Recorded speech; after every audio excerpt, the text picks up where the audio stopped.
네, 우리는 계속해서 느헤미야 말씀을 함께 살피는 중입니다.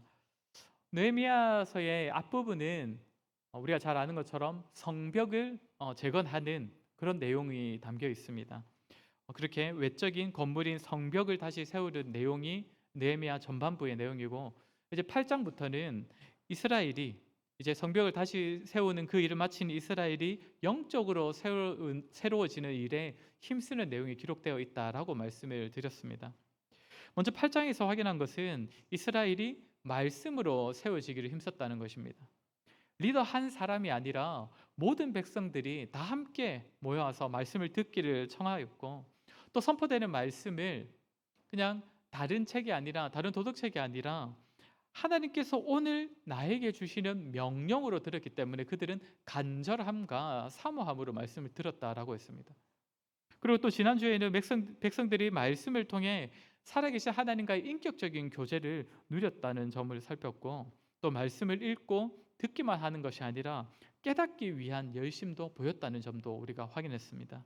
그래야 백성들은 말씀을 들을 때에 눈물을 흘리기도 했고, 또 기뻐하기도 했고, 또 초막절을 지킬 때에 이전엔 한 번도 없었던 것처럼 말씀 그대로를, 그러니까 율법에서 명하신 그대로 그 절기를 지키는 데에 힘쓰는 모습을 보였다는 것도 우리가 지난주에 확인했습니다. 이제 느헤미야 9장으로 넘어오면 이제 말씀으로 충만해진 이스라엘 백성들이 이제 회개하는 모습을 우리가 확인할 수 있습니다. 이미 앞에서 말씀이 선포될 때에 백성들이 눈물을 흘리는 반응들을 보였었는데, 그때는 나팔절이었기 때문에 슬픔에서 다시 기쁨의 모습으로 바뀌었었지만, 이제 시간이 지나면서 백성들은 이제 말씀으로 자신의 죄를 진단하며 그것을 애통해하고 참여하는 모습을 보이는 것입니다. 예전에 신학자들이 그런 말들을 했습니다. 우리가 말씀을 들여다보고 말씀을 살피는 것이 아니라 사실은 말씀이 우리를 들여다보고 우리를 살피는 것이다. 우리가 말씀을 들여보고 연구하고 해석하는 것 같지만, 우리가 말씀을 가까이 할수록 말씀을 통해 우리 자신이 해석되고 진단되고, 무엇보다 말씀을 통해 자신의 허물과 죄를 발견케 된다라는 것입니다.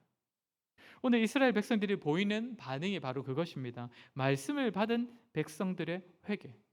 오늘 말씀을 통해서 우리 자신의 모습을 좀 진단해 보는 시간을 가지도록 하겠습니다. 오늘 말씀은 크게 두 부분으로 전할 것입니다. 먼저는 이스라엘 백성들의 회개하는 모습을 함께 확인하겠습니다. 이들이 말씀으로 자신을 제대로 진단한 이후에 얼마나 자신들의 죄와 허물을 깊이 슬퍼하고 애통하고 있는지를 살필 것이고, 이제 두 번째로는 레위인들의 단위에 서는 레위인들의 기도의 내용을 살피면서 이스라엘이 회개할 수 있는 이유, 이들의 회개가 의미가 있는 이유에 대하여서 우리 함께 살피도록 하겠습니다. 먼저 이스라엘 백성들의 회개하는 모습입니다.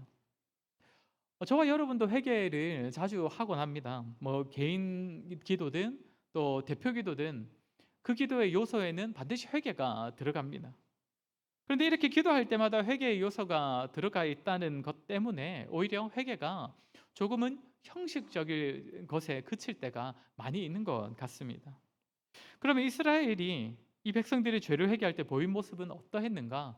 우리 1절 말씀을 같이 읽어보겠습니다. 오늘 본문 1절입니다. 시작. 그달 24 날에 이스라엘 자손이 다 모여 금식하며 굵은 베옷을 입고 티끌을 무릅쓰며, 그달 24날에 백성들이 모여서 회개하기 시작했다라고 하는데, 그러니까 앞서 백성들이 말씀을 듣기 위해 모였던 것이 이제 7월 첫 주였지 않습니까? 일곱째 달 첫째 날이었는데, 이제 그 달이니까 이제 한 달이 채 지나지 않은 시점에서 이루어진 모임이라는 것입니다. 앞서도 말한 것처럼 지금 이 회개는 철저히 말씀을 들은 것에서부터 시작된 회개라는 것을 알 수가 있습니다.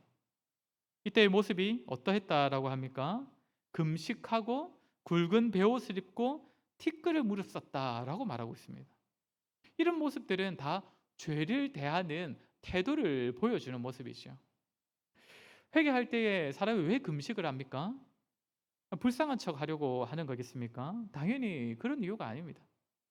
금식을 하면 사람이 굉장히 고통스럽지요. 굶주림은 사람에게 있어서 아주 큰 고통이 됩니다. 그런데 그렇게 밥을 굶어서 고통스러운 그것보다 죄로 인한 고통이 더 크다는 고백을 하는 것이 바로 금식입니다. 단지 육신의 굶주림 때문에 고통스러운 것보다 나의 죄로 인한 영적인 고통을 더 큰 고통으로 느끼기 때문에 금식하면서 회개의 자리를 찾는 것이죠. 굵은 베옷을 입는다는 것은 어떤 의미입니까? 굵은 베옷은 주로 장례식 때 입는 옷입니다.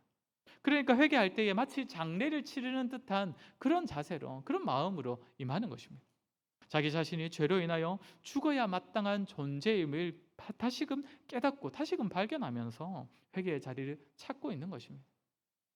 티끌을 무릅쓴다는 것은 어떤 의미겠습니까? 우리가 창세기 3장 19절을 보시면 하나님께서 죄를 지은 인간에게 하시는 말씀이 나오죠. 너는 흙이니 흙으로 돌아갈 것이니라. 죄인 된 사람의 육신의 본성은 흙에 불과하다는 것입니다. 그러니까 사실 인간은 아무것도 아닌 존재라는 것이죠. 티끌을 뒤집어 쓴다는 것은 곧 나는 흙입니다. 결국 흙으로 돌아갈 수밖에 없는 그런 보잘것없고 비참한 존재입니다 라는 그 고백을 담고 있는 것입니다. 그러니까 지금 이스라엘 백성들이 회개하는 자리에서 보이는 모습이 어떠하다는 것입니까? 금식하고 굵은 베옷을 입고 티끌을 뒤집어 쓰면서 죄에 대하여서 아주 깊이 있는 회개를 하고 있는 것입니다. 죄로 말미암는 고통을 깊이 애통해하면서 정말 흙으로 돌아갈 수밖에 없는 보잘것없는 존재임을 깨달으면서 그렇기에 작은 죄조차도 쉽사리 이겨내지 못하는 자기 자신에 대하여 안타까워하는 그 마음으로 정말 고통스러우면서 회개하고 있다라는 것입니다. 무엇을 보게 됩니까? 이들은 자신의 죄를 고통스러워하고 있다는 것입니다. 깊이 애통해하고 안타까워하고 정말 영적인 고통을 느끼면서 회개의 자리를 찾고 있습니다. 사랑하는 성도 여러분, 참으로 죄가 무서운 줄을 아는 성도라면 이 죄 때문에 우리가 본래 가지고 있었던 그 영광을 잃어버렸다는 사실과 그럼에도 여전히 죄짓기를 밥 먹는 것보다 더 즐거워하고 있는 우리임을 본다면 이 죄로 인한 비참함을 아는 성도라면 오늘 이스라엘 백성과 같은 모습을 보일 수밖에 없지 않겠습니까? 그저 기도할 때엔 먼저는 감사 기도해야 되고 그 다음 차례는 이제 회개 기도고 그 뒤에는 간구고 그런 형식에 불과하여서 마음으로 딱히 죄에 대한 애통함이 없고 또 괴로워함 없이 그래하여서 죄에 대한 심각성을 잊은 채 회개 기도는 어서 빨리 끝내버리고 그 뒤에 간구는 길게 가져가고 그런 마음으로 회개 자리를 찾고 있는 우리의 모습은 아닙니까? 사랑하는 성도 여러분, 참된 회개에는 정말 가난한 심령, 정말 영적인 괴로움, 애통함이 반드시 수반되어 있어야 하는 것입니다. 다음으로 보게 되는 이스라엘 백성들의 모습은 2절입니다. 우리 2절 말씀 같이 읽도록 하겠습니다. 시작. 모든 이방 사람들과 절교하고 서서. 여기서 두 가지를 말하고 있습니다. 둘 다 이 관계적인 측면에서 볼 수 있는데 먼저는 모든 이방 사람들과 절교했다라고 말하고 있습니다. 왜 그렇게 했겠습니까? 죄를 보게 되니 하나님과의 관계가 보이는 것입니다. 이사야 59장에 뭐라고 되어 있습니까? 59장 2절을 보면 오직 너희 죄악이 하나님과의 사이, 하나님과의 관계를 갈라놓았다라고 말하고 있습니다. 이스라엘이 자신들의 죄를 깨닫고 회개할 때에 죄는 하나님과의 관계를 단절시키는 것이기 때문에 하나님과의 관계가 어서 빨리 회복되는 것이 너무나 시급하기 때문에 다른 관계를 다 단절시켜 버리는 것입니다. 이방인과의 관계를 단절시켜 버리고 세상적인 관계를 다 끊어내면서 하나님과의 관계가 오롯이 회복되기만을 바라며 회개의 자리를 찾았다는 것이죠. 그리고 2절에서 또 하나 보게 되는 것이 무엇입니까? 자기의 죄와 조상들의 허물을 자복했다라고 말하고 있습니다.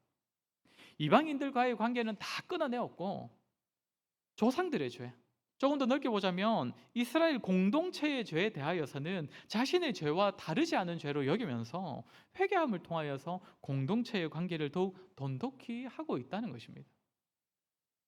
이 부분은 교회와 세상이 죄를 바라보는 아주 큰 차이점 중에 하나지요. 세상은 죄를 지은 그 사람에게만 책임을 묻습니다. 다른 사람의 죄에 대하여서 내가 책임질 필요도 없고 책임지게 만들지도 않습니다. 책임질 수도 없습니다. 그러나 성경은 특정한 한 사람이 죄를 지었다 하더라도 그 책임이 그 사람에게만 있다라고 말하지 않습니다. 조상들의 죄가 현 시대를 살아가는 성도들에게도 회개해야 할 제목이 되는 것이고, 한 공동체의 다른 사람이 지은 죄 역시도 내가 회개할 제목이 된다라고 성경이 분명하게 말하고 있다는 것입니다. 예전에 제가 청년 사역을 했을 때에 항상 마음가짐을, 이 제가 가르치는 이 친구들이 각자 자기 교회로 가서 바른 교회를 세우는 그 일에 좀 헌신하는 그런 일꾼으로 세워지길 바란다라는 그런 마음으로 늘 사역을 했었습니다. 그러다 보니 말씀을 가르치고 또 교회론, 그러니까 성경에서 말하는 바른 교회가 무엇인지에 대하여서도 가르치곤 했습니다. 열심히 참여해서 배운 친구들은 거의 4년 동안 그런 내용을 배우고 또 훈련을 받았었는데, 아무래도 아는 것이 많아질수록 자기 교회의 부족함과 또 잘못들은 그것들을 보게 되는 눈이 많이 생기곤 합니다. 배울 때는 항상 성경적인 교회, 바른 교회, 그러니까 정석적인 부분을 배우기 때문에 그걸 기준으로 자기 교회를 본다면 아마 부족한 부분, 아쉬운 부분이 없는 교회가 이 땅에 존재하지 않겠습니까? 그런데 그러다 보면 간혹 자신들의 교회를 그렇게 이끌어온 기성세대에 대한 반감을 가지는 청년들이 꼭 한 명씩 나타나곤 합니다. 왜 기성세대는 우리의 교회를 이렇게 바른 성경적인 교회대로 이끌어 오지 못했던 것인가? 왜 그렇게 하지 못하여서 지금 오늘 우리 교회에 이런 문제를 일으킨 것인가? 그런 반감을 가지는 친구들이 꼭 한 명씩 생기곤 했습니다. 물론 교회의 부족함들에 대하여서 다음 세대들보다 기성세대가 조금 더 책임의식을 가져야 하는 것은 맞지만, 절대로 잊어서는 안 되는 것은 교회의 죄와 잘못은 모든 공동체에 회개할 제목이라는 것입니다. 앞선 세대의 잘못을 두고 절대로 그들만의 잘못으로 치부하면서 당신들 탓이니 당신들 회개하십시오 라고 말할 수 없다는 것이죠. 다른 누군가가 죄를 지은 것을 두고도 저 사람 어서 빨리 회개하고 돌이켜야 할 것인데, 교회 안에 어느 소그룹이나 어떤 모임들이 잘못을 행하는 것을 두고도 아이고 저 사람들 빨리 변해야 할 건데, 그런 식으로 제3자의 입장이 되어서 다른 사람의 죄를 바라보아서는 안 된다라는 것입니다. 이전 세대, 다음 세대 할 것 없이 교회 공동체의 잘못은 모두가 기도하고 돌이켜야 할 회개의 제목이고, 하나님께서는 나 자신의 죄만이 아니라 다른 사람의 죄에 대하여서도 반드시 책임을 물으실 것이기 때문입니다. 그렇게 우리의 애통함과 간절함이 담긴 회개에는 반드시 공동체에 대한 제목도 반드시 포함되어야 한다는 것이죠. 그리고 오늘 이스라엘 백성들이 회개하는 모습에서 또 하나 보게 되는 것은 3절입니다. 우리 3절 말씀 같이 읽도록 하겠습니다. 3절입니다. 시작. 이날에 낮 4분의 1은 그 제자리에 서서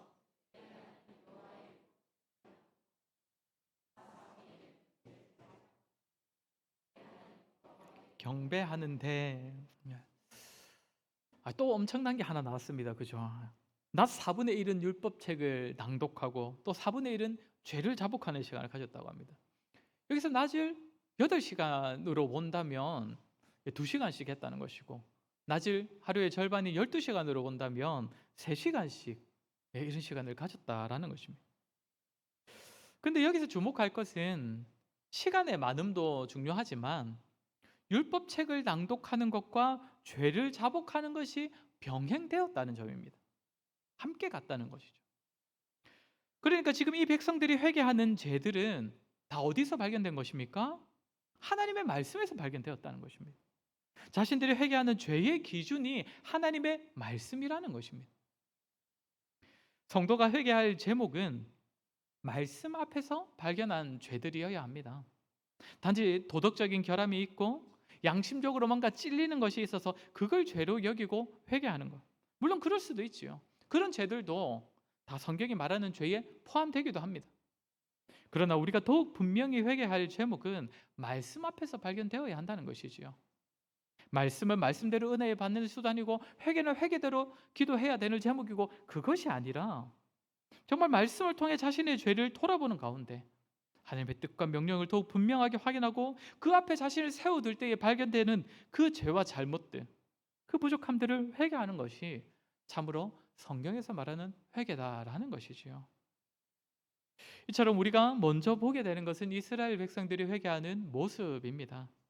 그들은 죄를 죄로 여길 줄 아는 자들이었습니다. 죄와 죄로 인한 비참함을 알고 그렇게 회개할 때에 참으로 아파하고 괴로워하면서 정말 깊이 참회하는 그런 모습으로 회개하였습니다. 또한 하나님과의 관계의 회복을 바라는 마음으로, 또 공동체의 죄를 나몰라라 하지 아니하고 책임 있게 회개하는 모습이었고, 무엇보다 하나님의 말씀을 깊이 살피는 것을 통해 회개할 제목을 발견하는 그런 모습으로 회개하였습니다. 사랑하는 성도 여러분, 우리의 회개는 어떠합니까? 이 당시 이스라엘에 비하여서 우리의 회개는 너무 가볍거나 너무 간단하지 않습니까? 죄를 판단하는 기준이 너무 단순하고 때로는 세속적이고, 죄에 대해 느끼는 감정도 철저히 자기중심적이고, 죄를 고백하고 회개한다고는 하지만 그 깊이를 보면 어떨 때는 정말 죄를 죄로 여길 줄 모르는 자와 같은 그런 모습은 아닙니까? 우리가 참으로 죄의 무서움과 비참함을 안다면 말씀이 말하는 죄와 그 죄의 결과가 무엇인지를 알고 두려워하지 않은 우리라면 우리의 회개는 결코 가볍거나 간단할 수가 없을 것입니다. 사랑하는 성도 여러분, 저와 여러분의 회개도 점점 더 그 지경이 넓어지고 정말 마음으로부터 참회하는 심령이 있는 참된 회개가 되었으면 좋겠습니다. 말씀 앞에서 자신의 죄를 발견하고 또한 죄의 비참함을 날마다 깨달아서 애통함과 간절함으로 하나님의 자비를 구하며 죄로 인한 고통을 다른 결핍으로 인한 고통보다 더 큰 고통으로 여길 줄 아는 모습, 참되고 진정한 회개의 삶을 살아가시는 그러한 저와 여러분 되시기를 주의 이름으로 간절히 소원합니다. 우리 두 번째로 볼 것은 이스라엘 백성들이 이렇게 회개할 수 있는 이유입니다. 5절부터는 당시에 이제 레위인들이 하나님께, 그러니까 단 위에 서서 하나님께 기도하는 내용을 우리가 살필 수 있는데, 당시 이 백성들이 함께 회개했던 그 제목들이 담겨 있는 것이다라고 볼 수 있습니다. 여기서 우리는 이스라엘의 회개가 왜 가능한지를 발견할 수가 있습니다. 사실 생각해 보면 죄라는 것이 이토록 무섭고 참 하나님께서 미워하시는 것이라면 하나님께서 그 죄인들을 용납하여 주시지 않으셔도 사실 할 말이 없습니다. 아무리 울며 회개하고 금식하며 회개하더라도 하나님께서 그냥 마음을 딱 닫으시고 그냥 듣지 않으시면 성도가 아무리 회개한다 하더라도 아무 의미가 없을 것인데, 우리가 회개할 수 있고 또 회개했을 때에 하나님께서 용서해 주시고 회복해 주시는 이유가 무엇인가? 그것은 하나님과 사람의 관계 때문입니다. 더 구체적으로는 하나님께서 성도와 맺으신 언약 관계 때문에 우리는 회개할 수 있는 것이고, 우리가 회개할 때에 하나님의 용서와 회복해 주시는 은혜를 경험할 수 있다라는 것이지요. 먼저 5절과 6절을 보시면 당시 백성들이 회개의 기도를 드릴 때 가장 먼저 하는 것은 하나님을 찬양하고 하나님을 경배하는 것입니다. 우리 5절 조금 길지만 우리 5절 말씀 우리 같이 한번 읽어보도록 하겠습니다. 5절입니다. 시작. 또 레위 사람 예수아와 감미엘과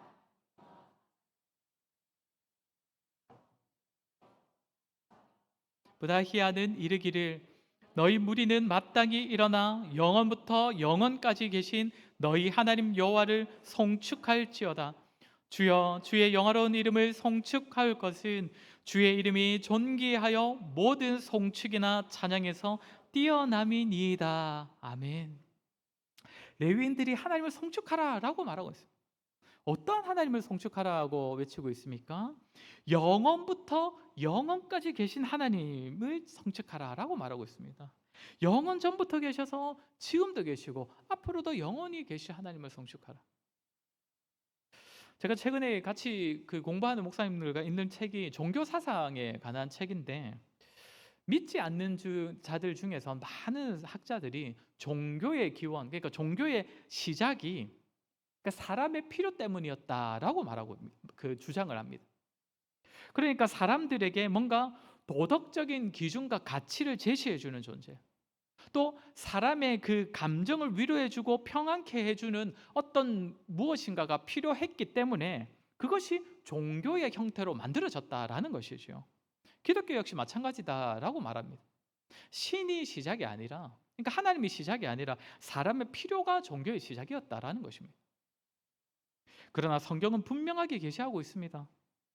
우리가 믿는 하나님은 영원 전부터 계셔서 앞으로도 영원히 계실 분이시다. 사람이 존재하기 훨씬 전부터 계셔서 사람의 필요가 먼저가 아니라 하나님이 먼저 계셨고 그분이 자신을 우리에게 계시하여 주셨다고 분명히 증거하고 있습니다. 그렇게 5절 후반부에선 하나님의 이름이 너무나 영광스럽고 존귀하다라고 말합니다.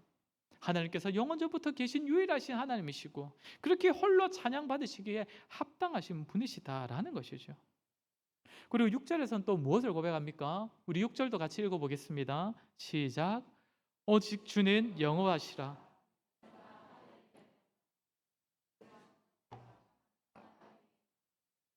바다와 그 가운데 모든 것을 지으시고 다 보존하시오니 모든 천군이 주께 경배하나이다. 아멘.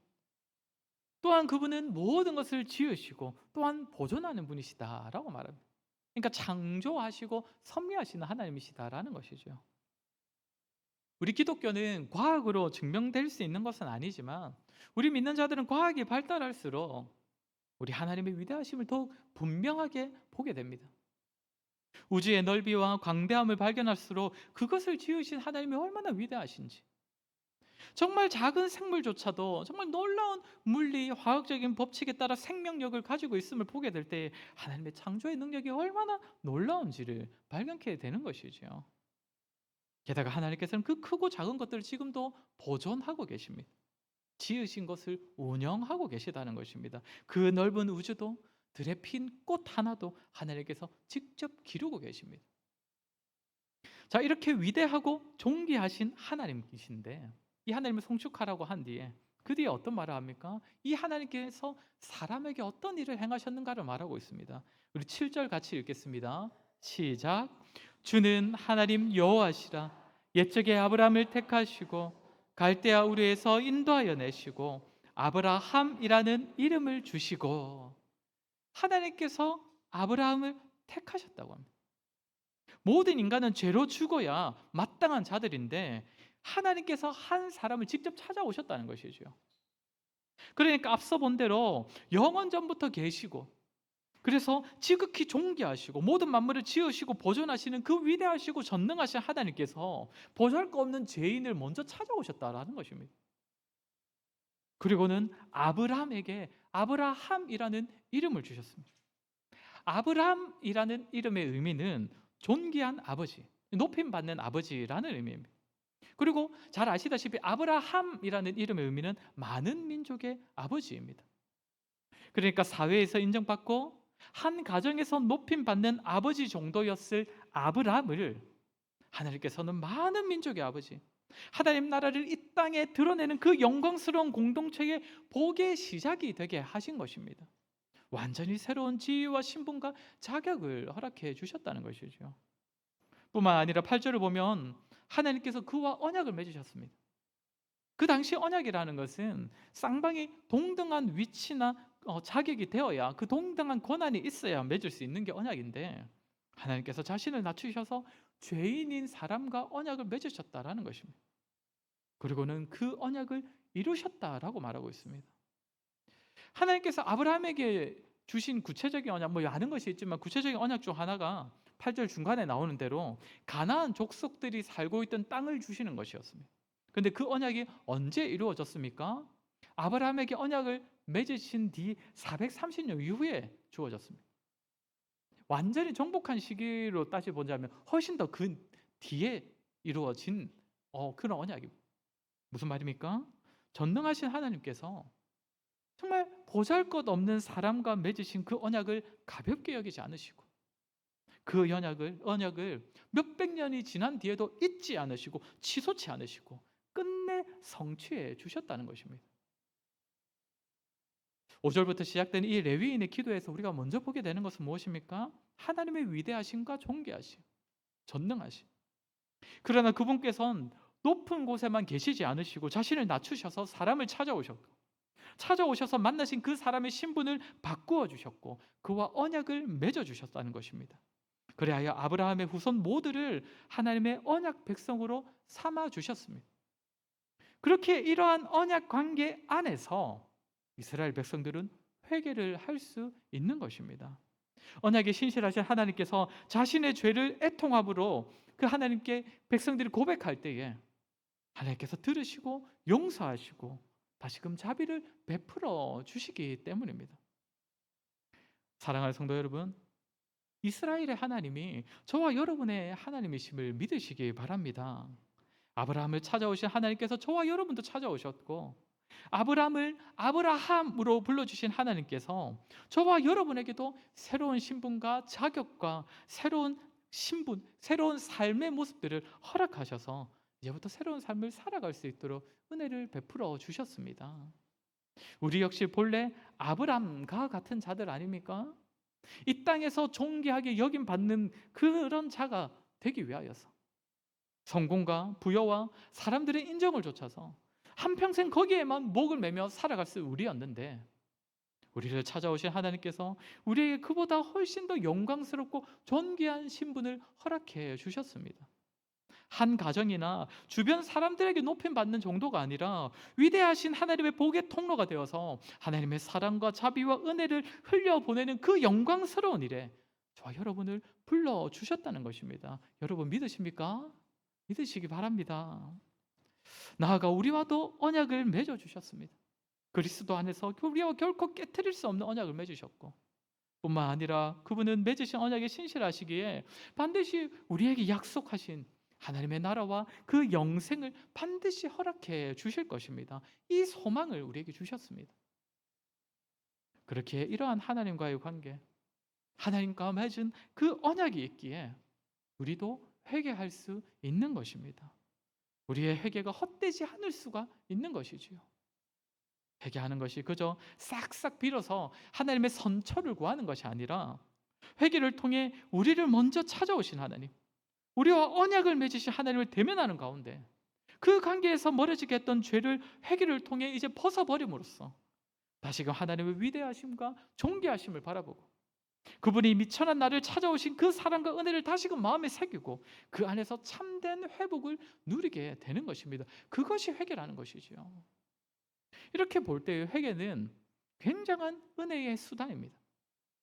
비록 우리의 죄를 들여다본다는 것은 참으로 아프고 괴로운 시간이 되겠지만, 그러나 그 마음 그대로 죄를 아파하며 애통함으로 하나님의 자비와 은혜를, 그리고 자비와 용서를 구할 때에 우리에게 새로운 신분과 자격과 새로운 삶을 주신 하나님께서 우리와 맺으신 언약에 신실하시고 결코 변하지 않으시기에 회개를 통해 여전히 하나님 앞에 설 수 있는 그러한 은혜를 다시금 우리에게 베풀어 주신다는 것입니다.